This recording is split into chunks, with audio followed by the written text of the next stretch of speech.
Hello అండి, welcome to law excellence IAS academy. రీసెంట్గా ప్రపంచంలోనే largest deep sea coral reef కనుగొనబడింది. మరి ఇది ఎక్కడ ఉంది, దీని యొక్క ప్రత్యేకతలు ఏంటి, ఇవన్నీ వీడియోలో చూద్దాం. ముందుగా డీప్ సీ కోరల్ రీఫ్ అంటూ ఉన్నాను అంటే ఏంటి? సముద్రంలో చాలా లోతులో ఈ పగడపు దిబ్బలనేవి విస్తరించి ఉన్నాయి. మరి ఇది ప్రపంచంలోనే లార్జెస్ట్ అంటే ఆస్ట్రేలియాలో ఉన్నటువంటి కోరల్ రీఫ్ కన్నా కూడా ఇది పెద్దదా అంటే రెండిటికి డిఫరెన్స్ అన్నటువంటిది ఉంది. ఆస్ట్రేలియాలో ఉన్నటువంటి కోరల్ రీఫ్ అన్నటువంటిదేమో మనకి షాలో వాటర్స్లో ఉంటుంది, కానీ ఇక్కడ కనుగొనబడిందేమో డీప్ వాటర్స్లో ఉంటుంది. ఎక్కడ కనుగొనబడింది? యుఎస్లో ఉన్నటువంటి అట్లాంటిక్ కోస్ట్లో హండ్రెడ్స్ ఆఫ్ మైల్స్ ఇవి విస్తరించి ఉన్నట్లుగా కనుగొనబడింది. మరి ఈ నేపథ్యంలో మనకేం తెలియాలి? షాలో మరియు డీప్ వాటర్ కోరల్ రీఫ్స్కి సంబంధించి డిఫరెన్స్ అన్నటువంటి తెలియాలి. అంటే షాలో వాటర్ కోరల్స్ యొక్క లక్షణాలేంటి, డీప్ వాటర్ కోరల్స్ యొక్క లక్షణాలేంటి అని. కలర్కి సంబంధించి కావచ్చు, సన్లైట్కి సంబంధించి కావచ్చు, బయోడైవర్సిటీకి సంబంధించి కావచ్చు, డిస్ట్రిబ్యూషన్కి సంబంధించి కావచ్చు, ఇలా రెండింటికి మధ్య డిఫరెన్సెస్ అనేవి మనకి తెలియాలి. ఫర్ ఎగ్జాంపుల్ కలర్కి సంబంధించి చూస్తే షాలో వాటర్స్లో అంటే తక్కువ వాటర్స్ కనుక ఉన్నాయనుకోండి, అప్పుడు అవి వివిధ రకాల కలర్స్లో ఉంటాయన్నమాట. డీప్ వాటర్కి వచ్చేసరికి వైట్ కలర్లో ఎక్కువగా ఉంటాయి. షాలో వాటర్స్కి అయితే సన్లైట్ అవసరం, కానీ డీప్ వాటర్ కోరల్స్కి ఏమో సన్లైట్ అవసరం లేదు. బయోడైవర్సిటీ అన్నటువంటిది షాలో వాటర్ కోరల్స్లోనే ఎక్కువగా ఉంటుంది డీప్ వాటర్ కోరల్స్లో కన్నా. అలాగే డిస్ట్రిబ్యూషన్ పరంగా కూడా చూసుకుంటే ఓషన్లో చాలా తక్కువగా ఈ షాలో వాటర్ కోరల్స్ ఉంటాయి, కానీ ఎక్కువ విస్తీర్ణాన్ని ఈ యొక్క డీప్ వాటర్ కోరల్సే కలిగి ఉంటాయి. మరి ఈ కోరల్ రీఫ్స్ యొక్క క్లాసిఫికేషన్ని గనక మనం చూస్తే వీటిని మెయిన్గా మనం 3 రకాలుగా విభజించవచ్చు.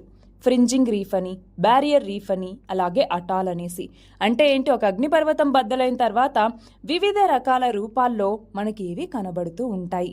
అయితే మన భారతదేశంలో ఈ కోరల్ రీఫ్స్ ఎక్కడెక్కడ ఉన్నాయి అనేసి మనం చూస్తే ఇటు అరేబియన్ సీ వైపు గల్ఫ్ ఆఫ్ కచ్లోను, అలాగే మాల్వన్ ప్లాట్యూకి సంబంధించి లక్షద్వీప్ సైడ్ ఇక్కడంతా ఉన్నాయి. అలాగే ఇండియన్ ఓషన్కి సంబంధించి ఇటువైపేమో గల్ఫ్ ఆఫ్ మన్నార్ దగ్గర ఉన్నాయి. ఇటు అండమాన్లోను, నికోబార్లో కూడా ఈ కోరల్ రీఫ్స్ అన్నటువంటివి విస్తరించి ఉన్నాయి. మరి కోరల్ రీఫ్స్ యొక్క సిగ్నిఫికెన్స్ ఏంటి అంటే ఇవి మన తీర పరిరక్షణలోనూ ఉపయోగపడతాయి, ఎకనామిక్ కాంట్రిబ్యూషన్ని అందిస్తాయి. అవునా? ఎక్కువగా ఫిషెస్ అన్నటువంటివి ఈ కోరల్ రీఫ్స్ ఉన్నటువంటి జోన్స్లోనే ఎక్కువగా ఉంటాయి. సో అదొకటి. రీక్రియేషనల్ ఆపర్చునిటీస్ అనేవి వీటి ద్వారా ఉంటాయి. ఎక్కడైతే కోరల్ రీఫ్స్ ఉంటాయో అక్కడ బయోడైవర్సిటీ అన్నటువంటిది ఎక్కువగా ఉంటుంది, ఫిషెస్ అన్నటువంటివి అక్కడే ఎక్కువగా అవైలబుల్గా ఉంటాయి. అలాగే ఫుడ్ మరియు మెడిసిన్స్కి ఇది ఒక సోర్స్ లాగా మనం చెప్పచ్చు. మరి అలాంటి కోరల్ రీఫ్స్కి ఎలాంటి థ్రెట్స్ అనేటటువంటివి ఇప్పుడు ఎదురవుతూ ఉన్నాయి అంటే ఫర్ ఎగ్జాంపుల్ క్లైమేట్ చేంజ్ వల్ల థ్రెట్స్ అనేవి ఉన్నాయి. అలాగే ఓవర్ ఫిషింగ్ కావచ్చు, పొల్యూషన్ అన్నటువంటిది పెరగటం కావచ్చు, ఓషన్ అసిడిఫికేషన్ అన్నటువంటిది అవ్వటం వల్ల కూడా కోరల్ రీఫ్స్ అన్నటువంటివి తన యొక్క లక్షణాలని కోల్పోతున్నాయి. జూజాంతలే ఆల్గేని కోల్పోయినప్పుడు ఆ కోరల్ రీఫ్స్ అన్నటువంటివి మళ్ళీ వైట్ కలర్లోకి వస్తున్నాయి. దాన్నే మనం కోరల్ బ్లీచింగ్ అని పిలుస్తూ ఉంటాం. అలాగే ఇన్వేజివ్ స్పీషీస్ రావటం వల్ల కూడా కోరల్ రీఫ్స్కి థ్రెట్ అన్నటువంటిది ఏర్పడుతోంది. అలాగే మనం ఇష్టం వచ్చినట్టుగా టూరిజం ప్రాక్టీసెస్ని చేయటం వల్ల కూడా ఇక్కడ కోరల్ రీఫ్స్ దెబ్బతింటూ ఉన్నాయి.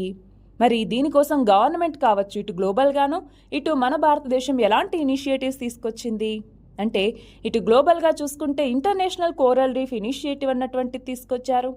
అలాగే global coral reef R&D accelerator ప్లాట్ఫామ్ని తీసుకురావటం జరిగింది. నేషనల్ కోస్టల్ మిషన్ ప్రోగ్రామ్ అనేసి మన భారతదేశం తీసుకురావటం జరిగింది. వీటన్నింటి ద్వారా కోరల్ బ్లీచింగ్ని మనం తగ్గించి కోరల్ రీఫ్స్ని మరింతగా పెంచాలి, కోరల్ రీఫ్స్ యొక్క ఎకోసిస్టమ్ని ప్రొటెక్ట్ చేయాలన్నటువంటి లక్ష్యంతో తీసుకొచ్చినటువంటి ఇనిషియేటివ్స్ ఇవి. All the very best and thank you very much.